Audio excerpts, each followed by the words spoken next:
Hello বন্ধুরা, সকলে কেমন আছো? আশা করি সবাই ভালো আছো। এসো আজকের রেসিপিটা শুরু করা যাক। আমি তোমাদেরকে কাতলা মাছের রেসিপি করে দেখাবো।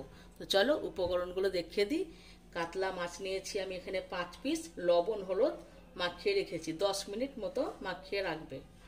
আর এখানে সমস্ত গুঁড়ো মশলা জল দিয়ে গুলে রেখেছি। তার মধ্যে আছে 1 চা চামচ ধনে গুঁড়ো, জিরে গুঁড়ো আর কাশ্মীরি লঙ্কার গুঁড়ো।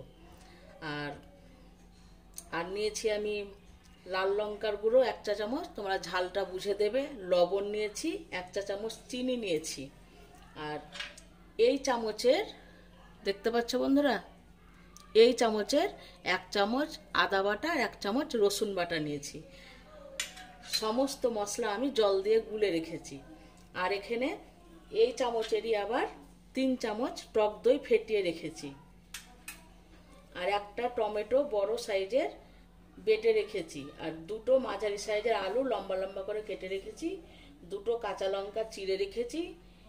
আর একটা বড় পেঁয়াজ কেটে রেখেছি। আর পরিমাণ মতো সরষের তেল দিয়েছি। এই মশলার মধ্যে আমি লবণটাও দিয়েছি বন্ধু। সমস্ত মশলা এর মধ্যে আমি গুলে রেখেছি। চলো আজকে রেসিপিটা শুরু করে দিই। অল্প পরিমাণে ধনে পাতা নিয়েছি।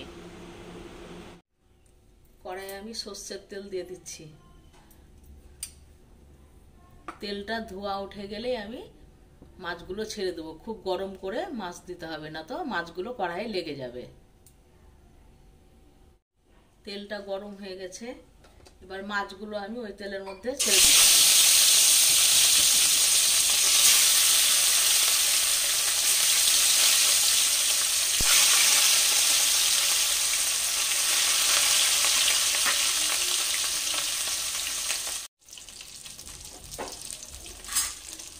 মাছগুলো আমার ভাজা হয়ে গেছে, এপিট এপিট 2 পিটি লাল লাল করে মাছগুলো ভেজে নিয়েছি। এরকম করে ভেজে নেবেন। মাছগুলোকে অন্য পাত্রে উঠিয়ে রাখছি।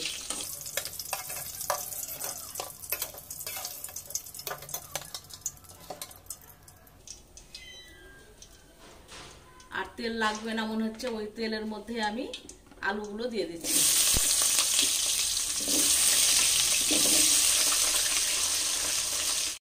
আলুগুলোকে সব আমি এরকম করে লাল লাল করে ভেজে তুলে নিলাম।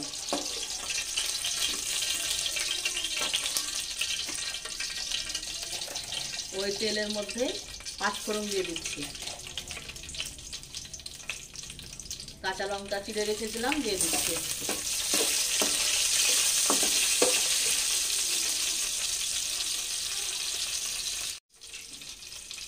পেঁয়াজ দিয়ে দিচ্ছি।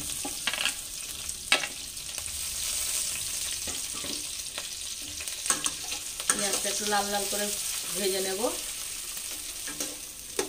পেঁয়াজটা আমার লাল লাল করে ভাজা হয়ে গেছে। এই সময় গ্যাসের আঁচটাকে একটু কমিয়ে দেব। দিয়ে টমেটো বাটা দিয়ে দিচ্ছি।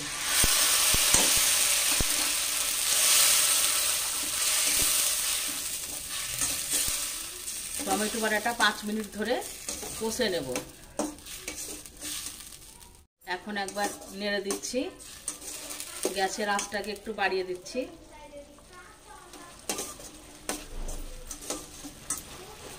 মশলাটা রেডি করে রেখেছিলাম, সেই মশলাটা আমি দিয়ে দিলাম।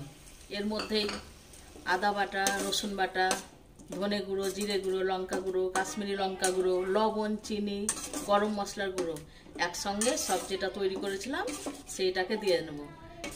এবার তেল যতক্ষণ না ছাড়বে ততক্ষণ ধরে মশলাটাকে কষতে থাকবো।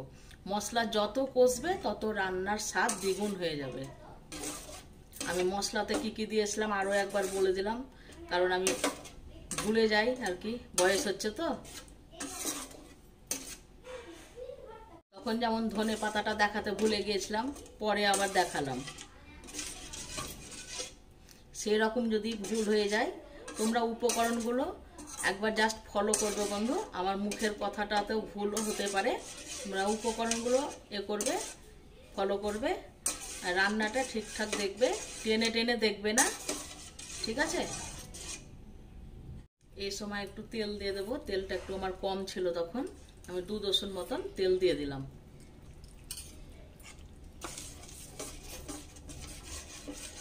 দেখতে পাচ্ছ মশলা থেকে আমার তেল ছেড়ে দিয়েছে। এবার এই সময় আলু ভাজাগুলো আমি দিয়ে দেবো, যে আলুগুলো ভেজে রেখেছিলাম। দিয়ে আলুর সঙ্গে মশলাটাকেও আর একটু ভালো করে কষতে থাকবো। আমি রান্না করতে করতে খুব একটা ভালো কথা বলতে পারি না বন্ধু, কারণ এই সময় কেউ বাড়িতে থাকে না, আমি একাই একাই থাকি, একা রান্না করি, বক্সে গান চালিয়ে দিই আর আমি একা একা রান্না করি, কাজে ভালো কথা বলতে পারি না। যদি কথার মাঝে কোনো ভুল ভ্রান্তি হয়ে থাকে আমাকে ক্ষমা করে দিও। কথা ভুল হোক কা, কথা ভুলে দোষ নাই, রান্নার স্বাদটা দ্বিগুণ হলেই হলো, তাই না? আমি ধরো এক জায়গা কোনো তীর্থস্থানে বা কোনো জায়গা ঘুরতে যাব, আমি দামি গাড়িতে যাচ্ছি না টোটোতে যাচ্ছি সেটা কোনো বড় কথা নয়, আমি জায়গাটা পৌঁছেছি কি না সেটাই হচ্ছে বড় কথা, তাই না বন্ধু?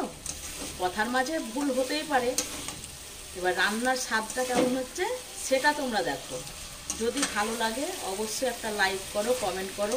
তোমরা যদি পাশে না থাকো আমি কোনোদিনই এগোতে পারবো না। আমার রান্না যদি ভালো লাগে তাহলে একটা সাবস্ক্রাইব করে রেখো বন্ধুরা। এই সময় গ্যাসের আঁচটাকে একটু কমিয়ে দেবো। মশলা থেকে তেল ছেড়ে দিয়েছে, এবার এই সময় আমি টক দইটা ফেটিয়ে রেখেছিলাম ওটা আমি দিয়ে দিচ্ছি।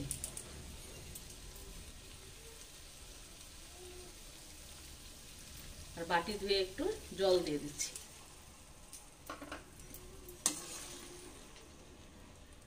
এটা দিয়ে আমি আরো 3-4 মিনিট কষে নিলাম।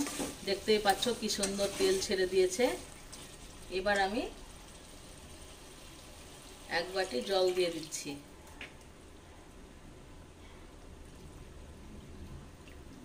আরো হাফ বাটি জল দিয়ে দিলাম।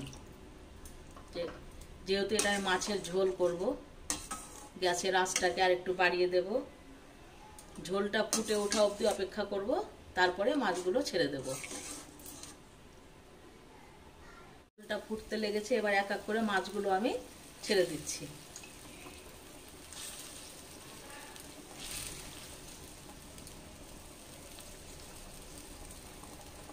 এবার গ্যাসের আঁচটাকে আর একটু কমিয়ে দেব।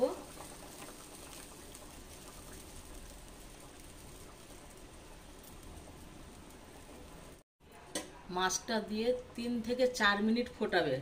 ঝোলে মাছ দিয়ে বেশিক্ষণ ফোটাবে না, ঠিক আছে? মাছটা দেওয়ার পরে তখন গ্যাসের আঁচটাকে একদম কমিয়ে দিবে। দেখো আমার কেমন আস্তে আস্তে একদম ফুটছে। আর 1 মিনিটের মতন ফুটাবো। আমার 3 মিনিট হয়ে গেছে, দিয়ে আমি রান্নাটা কমপ্লিট করব।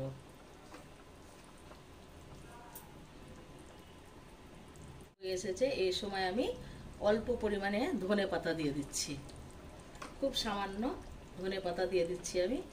দিয়ে মাছটাকে একবার ভালো করে একটু ধনেপাতাটার সঙ্গে মিশিয়ে নেব। বাঙালির বন্ধু মাছে ভাতে একদম সেরা, তো গরম ভাত দিয়ে খাবে, অবশ্যই ভালো লাগবে তোমাদেরকে। তো খেয়ে কেমন হয়েছে আমাকে জানাবে, ঠিক আছে? গরম ভাতের সঙ্গে খাবে, 1 মুঠো চাল বেশি লাগবে এরকম করে মাছ যদি রান্না করো। আবারও বলছি, কথার মাঝে ভুল হতেই পারে আমার, কিন্তু তোমরা শুধু রান্নাটাকে ফলো করো বন্ধু। আমার রান্নাটা কমপ্লিট হয়ে গেছে, এবার আমি গ্যাসটাকে অফ করে দেবো।